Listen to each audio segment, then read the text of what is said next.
От бабочек самых разных форм и расцветок до 100-метровых драконов. В искусстве создания воздушных змеев китайским мастерам нет равных. Здесь это не просто детская забава, традиционное ремесло, знания о котором веками передают из поколения в поколение.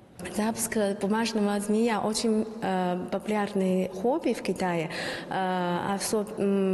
Обычно в выходные, особенно весной, вся семья, они поедут за городом или в городе, запускают бумажные змеи.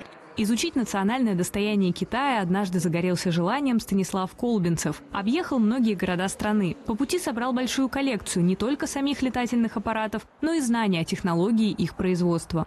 Основой всех китайских воздушных змеев, конечно же, первое – это бамбук. Причем далеко не каждый бамбук подходит.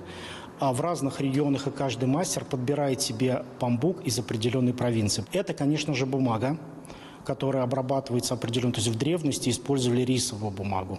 Сейчас ее тоже используют, но достаточно много комбинаций. Впечатляют не только пестрыми образами, но и музыкальными талантами. Этот воздушный змей создает мелодии с помощью 64 свистков, развешанных на крыльях. А его сосед поет благодаря натянутой ленте. На ветру ее колебания превращаются в гулкий звук. Оба сделаны мастерами провинции Цзянсу. А в пекинской школе одна из распространенных форм воздушных змеев – это ласточка. Каждый дизайнер вкладывает в роспись определенный смысл, будь то иероглиф на удачу или летучая мышь – символ благополучия.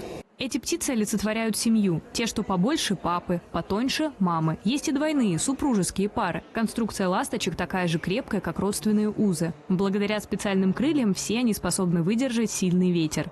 Можно вот сейчас выйти на улицу, грубо говоря, да, при определенных погодных условиях это обязательно полетит.